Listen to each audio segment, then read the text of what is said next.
Hello friends, मान लीजिए आप रहते हो दिल्ली में, आपका एक सन स्टडी कर रहे हैं यूएसए में। सुबह की समय है, आपके मोबाइल में एक मैसेज आता है और उस मैसेज में लिखा होता है आपका लड़का जो यूएसए में पढ़ाई कर रहा है उसे किडनैप कर लिया गया है और रिहाई के बदले में आपसे 25 लाख रुपए की रैंसम डिमांड करते हैं। एज ए पेरेंट्स आपके पास दो रास्ता है। एक तो आप पुलिस के पास जाके कंप्लेन कर सकते हो, दूसरा आप चुपचाप किडनैपर की बात मान लेते हो और रैंसम अमाउंट देने के लिए तैयार हो जाते हो। यही सोच रहे होंगे ना आप? जरा रुकिए।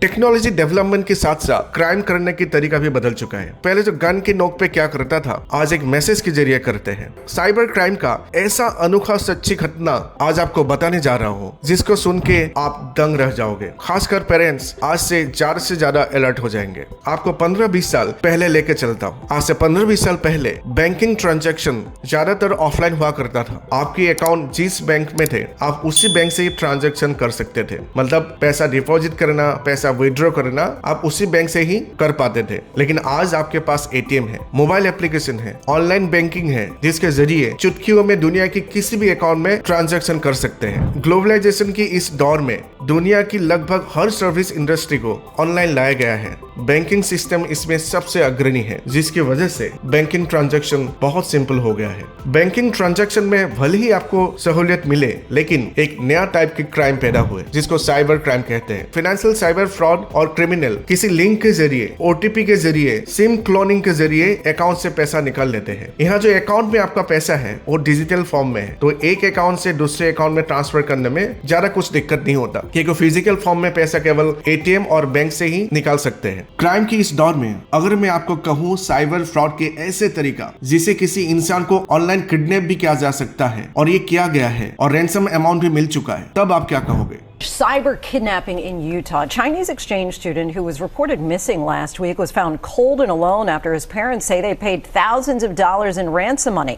To the rise in technology being used as a weapon, an exchange student from China studying in the U.S. is now safe at his host family's home this morning. Yeah, we still have so many questions surrounding this case. This follows a 4-day search for this teenager after police say he fell victim to what they're calling cyber kidnapping. कहानी है एक Chinese teenager काई जुआंग की। USA में एक state है Utah. Utah में एक सिटी है रिवरडेल। रिवरडेल में किसी एक हाई स्कूल में काई जुआंग पढ़ रहा था। उम्र लगभग 17 साल के आसपास होंगी। काई जुआंग के जो पेरेंट्स है वो चाइना में रहते हैं और काई जुआंग स्कूल के पास एक घर में रहते थे। 28 दिसंबर को काई जुआंग के पेरेंट्स ने स्कूल को इन्फॉर्म किया कि उनका बेटा काई जुआंग किडनैप हो चुके हैं। जैसे इन्फॉर्मेशन मिला, स्कूल ने पुलिस को कांटेक्ट की और पुलिस तुरंत उस जगह पहुंचे जहां काई जुआंग रह रहे थे और पुलिस जाकर जो घर के ओनर है उनसे पूछताछ की काई जुआंग के बारे में। घर के जो ओनर उन्होंने कहा कि 28 दिसंबर को उन्होंने काई जुआंग को देखा। वो नॉर्मली घर से बाहर निकल रहे थे। ऐसा किसी ने कोई जबरदस्ती करके उनको घर से नहीं लेके गए थे। तब पुलिस को कुछ पैटर्न समझ में आया। तुरंत ही पुलिस ने पेरेंट्स को कॉल किया। पेरेंट्स ने पुलिस को बताया कि किडनैपर का कॉल आया था और कुछ इमेजेस और कुछ वॉइस मैसेज भेजा जिससे ये कंफर्म हो चुका है कि काई जुआंग किडनैप हो चुका है। पेरेंट्स ने ये भी कहा कि किडनैपर ने 80,000 का रैंसम डिमांड किया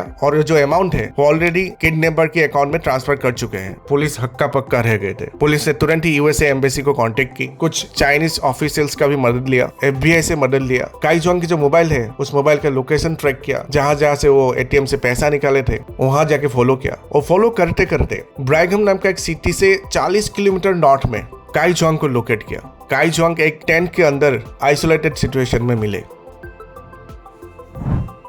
यहाँ पे आपको लग रहा होगा ये तो एक सिंपल किडनैपिंग केस है, बट ये सिंपल किडनैपिंग केस है ही नहीं। सिंपल किडनैपिंग केस में क्या होता है, किसी को फिजिकली एक जगह से उठाया जाता है और बाद में रैंसम अमाउंट डिमांड किया जाता है। बट यहाँ पे किसी को जबरदस्ती किसी जगह से उठाया गया ही नहीं था। आपने एक बात गौर नहीं किया होगा, जब पुलिस ने घर के ओनर को पूछा था काई जुआंग के बारे में, तो घर के ओनर ने कहा कि काई जुआंग उसी दिन हर रोज की तरह नॉर्मली बाहर गए थे, किसी ने जबरदस्ती करके उसको उठा के लेके नहीं गया था। फिर काई जुआंग पहुंचे कैसे उस जगह में, यही तो मेन कहानी है। इस कहानी का मास्टरमाइंड है वो क्रिमिनल। क्रिमिनल ने दोनों के बीच में ऐसा एक कहानी रचा, आप कह सकते हैं ऐसा एक ऑनलाइन कहानी रचा जिसके बारे में ना काई जुआंग को पता था ना उसके पेरेंट्स को पता था। काई जुआंग को एक जगह पे भेज दिया गया और काई जुआंग का कुछ इमेज और वॉइस, एक्चुअली वो काई जुआंग की वॉइस नहीं था, एआई की मदद से बनाया हुआ कुछ वॉइस था, वो पेरेंट्स को भेज दिया और कहा कि उनका जो बेटा वो किडनैप हो चुका है। इमेज और वॉइस सुन के पेरेंट्स कन्विंस हो गए और आनंद फानंद में आकर $80,000 क्रिमिनल के अकाउंट में ट्रांसफर कर दिया। अब आपके दिमाग में एक क्वेश्चन रेज हो रहा होगा शायद कि काई जुआंग ने क्रिमिनल की बात क्यों फॉलो किया। आपने एक गेम का नाम सुना होगा PUBG, जो गवर्नमेंट ने बंद कर दिया था कुछ दिन पहले। उसमें क्या होता है, जो प्लेयर्स है वो उस कंडीशन तक मैस्मराइज हो जाते थे कि वो सुसाइड करने के लिए तैयार हो जाते थे। यहाँ भी ऐसा ही हुआ। यहाँ भी काई जुआंग को डराया गया, धमकाया गया, मैस्मराइज किया गया और ये कहा कि वो उन लोगों की बात नहीं माने तो उनके पेरेंट्स के साथ कुछ बुरा करेगा। काई जुआंग 17 साल के एक टीनेजर थे, वो डर गए थे। इसी की वजह से अपने पेरेंट्स के खातिर क्रिमिनल को फॉलो करते करते उस जगह में चले गए थे। ये इंसिडेंट क्या रुका जा सकता था? बिल्कुल रुका जा सकता था। ऐसा ही कि इंसिडेंट हुआ था यूएसए के एरिजोना में, जहां क्रिमिनल एक 15 साल की बच्ची को साइबर किडनैपिंग करने की कोशिश किया था, लेकिन विक्टिम के जो पेरेंट है उन्होंने विक्टिम को कॉल किया और वेरीफाई किया। तब पता चला ऐसा कुछ इंसिडेंट हुआ ही नहीं था। इसी तरह काई जुआंग के पेरेंट्स को भी काई जुआंग से वेरीफाई करना चाहिए था, बात उन्होंने किया नहीं।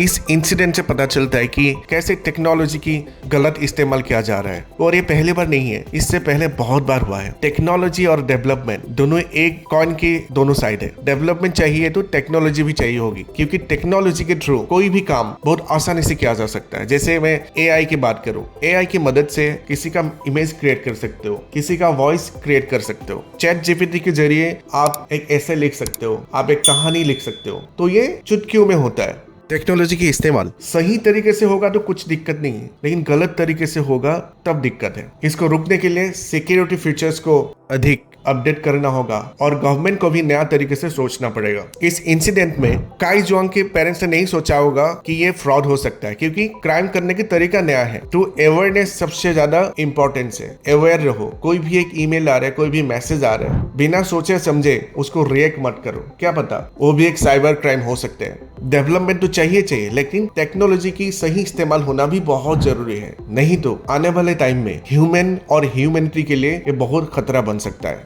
धन्यवाद।